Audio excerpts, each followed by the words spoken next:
अगर आप लोग सीयूईटी की तैयारी कर रहे हैं, सीयूईटी पीजी हिंदी के लिए कर रहे हैं, 30 दिन में क्या-क्या आपको पढ़ना है इम्पोर्टेंट, बच्चों को कैसी तैयारी करनी चाहिए, क्या-क्या पढ़ना चाहिए जो कम समय में अच्छा निकल के आए? उन्होंने तैयारी अभी नहीं शुरू की है, वो भी कर सकते हैं और बीएचयू उनको मिल सकता ऐसी कौन-कौन सी यूनिट हैं जिससे बहुत ज़्यादा क्वेश्चन बनते हैं?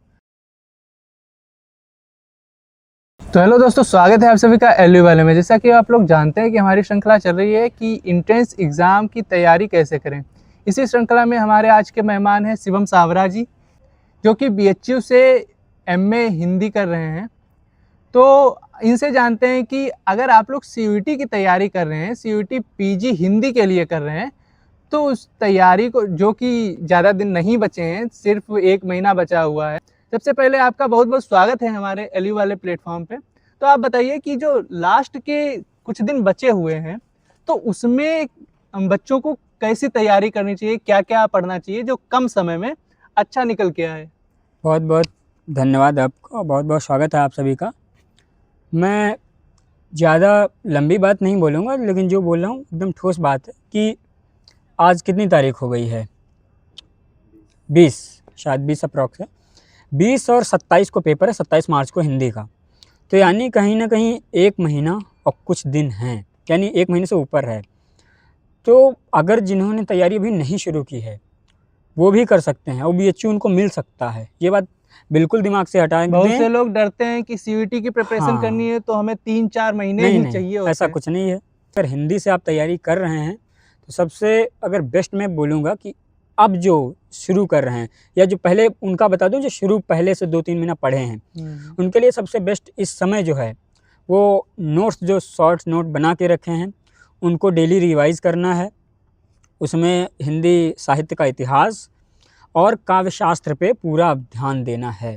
काव्यशास्त्र को बिल्कुल नहीं छोड़ देना है, क्योंकि लोग जानते हो कि हिंदी साहित्य तो पढ़ लेते हैं, वो जो इधर का प्रयोजनमूलक हिंदी है, काव्यशास्त्र है, ऐसी चीज़ें छोड़ देते हैं इसलिए कि चलो वो तो हो जाएँगी, थोड़ा-थोड़ा है।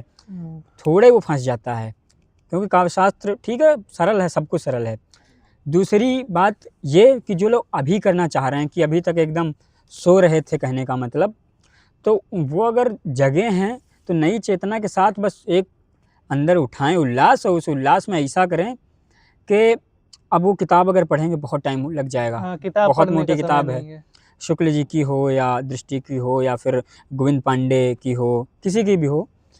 तो सीधी-सी बात ये है कि आप मोटा-मोटा कंटेंट, यानी आप यूट्यूब पे जाइए, जिसका भी वीडियो शॉर्ट नोट 1 घंटे 2 घंटे का लेक्चर देखिए, वहाँ से नोट्स बनाइए और प्लस आप किताब उठाइए मोटी वाली, वहाँ से मोटा-मोटा उठा के पढ़ लीजिए। एक पहले खाका तैयार कर लीजिए कि हिंदी साहित्य में इतना है, मेन-मेन पॉइंट याद कर लीजिए। और सबसे बड़ी बात, अगर सबसे पहले आप रचनाएँ और उनके लेखक या कवि, उनको याद कर ले रहे हैं, सब आसान हो जाएगा। सबसे बड़ी बात होती है हिंदी साहित्य में रचनाएँ और लेखक कौन है और उसके पीछे जो तथ्य हैं कि कथन कि किसने क्या कहा, सबसे बड़ी बात है। हिंदी साहित्य में अगर ये चीज़ें तैयार हैं, सब तैयार है। और बात रही उसकी कि डेट शीट की, डेट किसकी याद करनी कि गोदान किस सन में प्रकाशित हुआ, तो गोदान की ही याद करनी है, यानी उस उपन्यास की जो चर्चित हैं, बहुचर्चित हैं, उनकी डेट लगभग।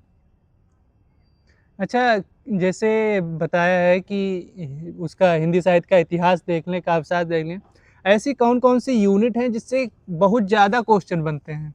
हाँ, क्वेश्चन हिंदी साहित्य का इतिहास, लेकिन उसमें भी 4 भाग हैं। हाँ। आप आदिकाल, भक्तिकाल, रीतिकाल, आधुनिक काल, सब तीनों काल एक तरफ शुरुआत किया, आदि से रीति तक। लेकिन जो आधुनिक काल है, इतना बड़ा काल है कि उसको पढ़ने में आपको, अगर डीपली पढ़ते हैं, मैं 2 ढाई महीने में पूरा ख़त्म कर पाया था। तो सबसे ज़्यादा मैं यही बात बोलूँगा कि उस पर ध्यान दें, वो भी हिंदी का जो पद्य है, उस पर, और आधुनिक गद्य, दोनों पर ध्यान देने की ज़रूरत है, क्योंकि उस जैसे आप भक्तिकाल पढ़ रहे हैं, वहाँ पे देखेंगे कुछ ही चंद कवि हैं, 8, 10, 20 हद है। लेकिन आधुनिक काल आते-आते इतने कवि बढ़ जाते हैं कि नाम कहाँ तक याद करेंगे, लेकिन याद करना भी है। प्लस अब सीयूईटी ऐसे क्वेश्चन पूछ रहा है घुमा करके, जैसे वो ये नहीं पूछेगा, वो अब कवियों को क्रम के उनके जन्म के अनुसार लगाइए, पहले कौन हुआ पैदा उसके बाद में, ऐसे भी आता है। रचनाओं को भी क्रम से लगाइए, ये भी ऐसे भी सीन आते। तो बस मेहनत इसी पे कीजिए हमेशा। और अच्छा, कोई जैसे अभी नया-नया चालू किया हो, जैसे अभी आपकी ही वीडियो देख के जो जिसको जोश आ गया हो कि हम भी कर सकते हैं, जो उम्मीद छोड़ दिया हो, क्योंकि लास्ट में लगता है, पता चल जाता है कि हमसे हो पाएगा या नहीं हो पाएगा। इसका तो मैं बेहतर जवाब ये अभी दे रहा हूँ कि आपका जब एग्ज़ाम होता है, मेरा सेमेस्टर होता है, हाँ, 4 महीने का सेमेस्टर होता है, 4 या 5 महीने का।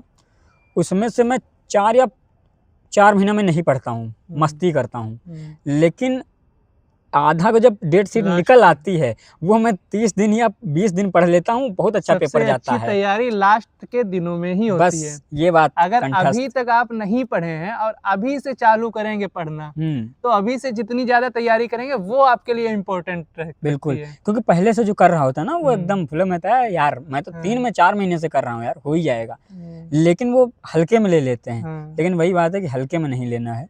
आखिरी है, एकदम पूरा ज़ोर लगा दो और हो तो जाएगा, क्योंकि बीएचयू में अगर जैसे मेरे बीएचयू में आना है आपको, तो कहीं न कहीं 300 का है पूर्णांक, हुँ। उसमें से अगर आपके 220 प्लस हैं, कोई रोक नहीं अच्छा, सकता है। इसमें कितने क्वेश्चन आते हैं? कितने मार्क का रहता है? नेगेटिव मार्किंग होती है या नहीं होती? इसमें 75 क्वेश्चन और 75 क्वेश्चन में से आपको नेगेटिव 4 क्वेश्चन पे शायद 1, हाँ, 4 पे 1 है। 4 हुँ, अगर 1 क्वेश्चन अच्छा। गलत करेंगे, 4 4 क्वेश्चन पे गलत करेंगे हाँ, तो 1 नंबर 1 कट हाँ, होगा। 4 क्वेश्चन अगर आप गलत करें तो 1 हाँ, नंबर वहाँ से कट जाएगा आपका। तो 300 पूर्णांक का होता होगा जी। 75 का। हुँ। पहले शायद 2 पेपर होते, फर्स्ट सेकंड 2 पेपर होते थे, जो 100 क्वेश्चन आते थे, लेकिन अब फर्स्ट पेपर है, 1 पेपर हटा दिया हाँ, गया है, सिर्फ़ अब आपके सब्जेक्ट से ही क्वेश्चन पूछे जाएँगे। ऑल ओवर अगर हिंदी। हाँ, अब बाकी कुछ नहीं पढ़ना है आपको, जी, तो काफ़ी ईज़ी हो गया है आपके लिए। और अगर अभी तक आप तैयारी नहीं किए हैं, तो अभी से जुट जाइए, क्योंकि 1 महीना बहुत समय होता है। अगर 1 महीना 10-10 घंटे पढ़ेंगे, फिर भी बहुत समय और अब ये मायने नहीं रखता कितने घंटे पढ़ रहे हैं, कितना पढ़ रहे हैं, वहाँ से क्या निकल हाँ, रहा है, आपको क्या मिल रहा है, वो मायने रखता है। आपको बहुत-बहुत शुभकामनाएँ आपके एग्ज़ाम के लिए। तो और कुछ आप अपने बीएचयू के बारे में बताना चाहते हैं कि बीएचयू में जाना बेहतर रहेगा कि एलयू में रहना अगर बेहतर आप रहेगा? अगर आप हिंदी से गुरु पढ़ना चाह रहे हैं, हाँ, तो बनारस से, मैं अभी बीएचयू की नहीं बात कर रहा हूँ, बनारस से बेहतर हुँ, जगह नहीं है, क्योंकि साहित्य, कला, संगीत, तो इसमें साहित्य आ गया, हाँ, यानी आप साहित्य के लिए ही वो बनी है नगरी, और हाँ, नगरी में फिर बीएचयू, इतना बड़ा कैंपस, इतनी बड़ी लाइब्रेरी, और जहाँ पे हिंदी का पहला डिपार्टमेंट, जहाँ से एमए की शुरुआत हुई है, हुँ, कितना ही अब फिर बेहतर ये होगा तो वहाँ बात से सही है। करना। अच्छा, वहाँ हॉस्टल लेने में कोई दिक्कत तो नहीं, नहीं अगर होती है? आपके 200 प्लस हैं, कोई दिक्कत नहीं, आ जाइए, तुरंत हॉस्टल मिलेगा। हॉस्टल, और हॉस्टल में रहिए, 1 नंबर का वो तो हो ही गया। अगर नहीं भी मिलता है, तो आप हॉस्टल के, मैं बीए किया, हुँ, अभी एमए में, मैं हॉस्टल के बाहर रहा, क्योंकि हॉस्टल में कहीं न पाबंदी भी नहीं, हॉस्टल में कुछ नहीं, लेकिन एक वो है ना कि हम हुँ, बाहर रह रहे हैं, घाट घूम रहे हैं, रात में हैं। हुँ, ये भी है कि आप हॉस्टल अगर पा लेंगे, वहाँ भी कोई ऐसी बंदिश नहीं है, रात में घूमो, हुँ, कोई नो टेंशन। लड़कियों के लिए ऐसा है, लेकिन हाँ। लड़कों के लिए नो टेंशन। तो आई होप आपको ये वीडियो जानकारी वाली लगी होगी, आपको काफ़ी जानकारी इस वीडियो से प्राप्त हुई होगी। अगर हमारे चैनल पर नए हों तो चैनल को सब्सक्राइब करके बेल आइकन को ऑन कर लें, ऐसी ही नॉलेजफुल वीडियो देखने के लिए। और बहुत-बहुत आभार शिवम सावरा जी आपका हमारे साथ जुड़ने धन्यवाद। के लिए। मिलते हैं जल्दी किसी नई वीडियो में किसी नए टॉपिक के साथ, तब तक के लिए जय हिंद, जय भारत।